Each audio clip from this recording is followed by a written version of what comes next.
Hello दोस्तों, कैसे हैं आप लोग। पता है आपको, मधुमक्खी अपनी ज़िंदगी में कभी नहीं सोती है। ये इतनी मेहनती होती है कि पूछो मत। बेचारी एक बूंद शहद के लिए दूर दूर तक उड़ती है। आजकल तो फिर भी कम हो गए हैं, लेकिन पहले मधुमक्खियों के छत्ते जगह जगह पेड़ों पर, दीवारों पर लटके मिल जाते थे। आपके मन में उस समय कुछ सवाल जरूर आए होंगे। चलिए आज रोचक तथ्यों के माध्यम से मधुमक्खी से जुड़ी जानकारी से आपको रूबरू कराते हैं।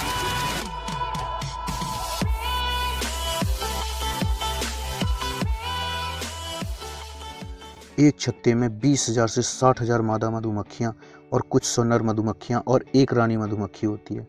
मधुमक्खी का छत्ता मोम से बना होता है, जो इनके पेट की ग्रंथियों से निकलता है।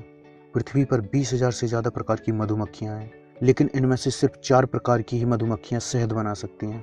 केवल मादा मधुमक्खी ही शहद बना सकती है और डंक मार सकती है। नर मधुमक्खी तो केवल रानी के साथ सेक्स करने के लिए पैदा होते हैं। मधुमक्खी इस धरती पर अकेला ऐसा कीट है जिसके द्वारा बनाया गया भोजन मनुष्य द्वारा खाया जाता है। किसी आदमी को मारने के लिए मधुमक्खियों के 1000 डंक काफ़ी है। मधुमक्खी शहद को पहले पचा लेती है, इसलिए इसे हमारे खून तक पहुंचने में केवल 20 मिनट लगता है। मधुमक्खी 25 किलोमीटर प्रति घंटे की रफ्तार से उड़ती है और 1 सेकंड में 200 बार पंख हिलाती है, मतलब हर मिनट में लगभग 12,000 बार। कुत्तों की तरह मधुमक्खियों को भी बम ढूंढना सिखाया जा सकता है। इनमें 170 तरह के सूंघने वाले रिसेप्टर्स होते हैं, जबकि मच्छरों में सिर्फ 79। मधुमक्खियां शहद बनाने के लिए फूलों की तलाश में छत्ते से 10 किलोमीटर दूर तक उड़ी चली जाती हैं। एक बार में 50 से 100 फूलों का रस अपने अंदर इकट्ठा कर सकती हैं। इनके पास एक एंटीना टाइप छड़ी होती है, जिसके जरिए ये फूलों से रस चूस लेती हैं। इनके पास 2 पेट होते हैं। कुछ रस तो एनर्जी देने के लिए इनके पेट में चला जाता है और बाकी इनके दूसरे पेट में स्टोर हो जाता है। फिर आधे घंटे बाद इसका शहद बनाकर मुंह के रास्ते से बाहर निकाल देती है, जिसे कुछ लोग उल्टी भी कहते हैं। इस प्रकार मधुमक्खी शहद बनाती है। रस में 80% पानी होता है, लेकिन शहद में केवल 15 से 20% तक ही पानी रह जाता है।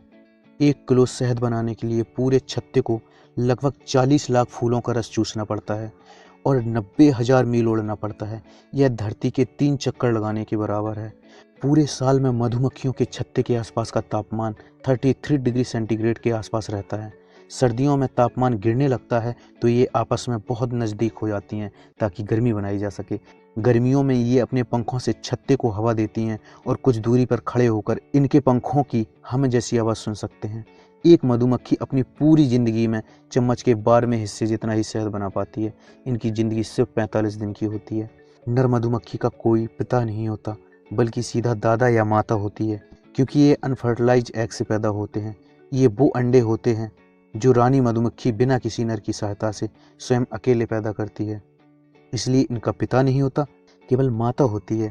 दोस्तों, शहद में फ्रक्टोज की मात्रा ज़्यादा होने की वजह से यह चीनी से भी 25% ज़्यादा मीठा होता है। शहद एक ऐसी चीज़ है जो हजारों साल तक भी खराब नहीं होती।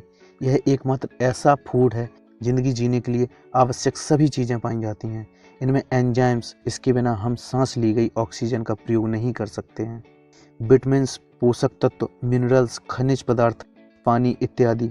यह अकेला ऐसा भोजन भी है जिसके अंदर पिनोसेम्ब्रेन नाम का एंटीऑक्सीडेंट पाया जाता है, जो दिमाग की गतिविधियां बढ़ाने में सहायक होता है। रानी मधुमक्खियां पैदा नहीं होती, बल्कि यह बनाई जाती हैं। यह 5-6 दिन के होते ही सेक्स करने के लायक हो जाती हैं। ये नर मधुमक्खियों को आकर्षित करने के लिए हवा में फेरोमोन्स नाम का केमिकल छोड़ती हैं, जिससे नर भागा चला आता है। फिर ये दोनों हवा में सेक्स करते हैं। रानी मधुमक्खी की उम्र 5 साल तक हो सकती है। यह छत्ते की अकेली ऐसी मेंबर है जो अंडे पैदा करती है। यह गर्मियों में बहुत बिजी हो जाती है, क्योंकि इस समय छत्ते की जनसंख्या बहुत ज़्यादा हो जाती है। ये ज़िंदगी में केवल एक बार ही सेक्स करती है और अपने अंदर इतने स्पर्म इकट्ठा कर लेती है कि फिर उसी से पूरी ज़िंदगी अंडे देती है। यह एक दिन में 2000 तक अंडे दे सकती है, मतलब हर 45 सेकंड में एक। 28 ग्राम शहद से मधुमक्खी को इतनी शक्ति मिलती है कि वो पूरी धरती का चक्कर लगा सके। धरती पर मौजूद सभी जीव जंतुओं में से मधुमक्खियों की भाषा सबसे कठिन है। 1973 में कार्ल वॉन फ्रांस को इनकी भाषा द वैगल डांस को समझने के लिए नोबेल पुरस्कार मिला था। एक छत्ते में 2 रानी मधुमक्खियां नहीं रह सकती हैं, और रहेंगी भी तो केवल थोड़े समय के लिए, क्योंकि जब 2 क्वीन भी आपस में मिलती हैं तो वे दोस्ती करने के बजाय एक दूसरे पर हमला करना पसंद करती हैं, और ये तब तक जारी रहता है जब तक एक की मौत ना हो जाए। पता है आपको रानी मधुमक्खी पैदा क्यों नहीं होती, ये बनाई क्यों जाती है?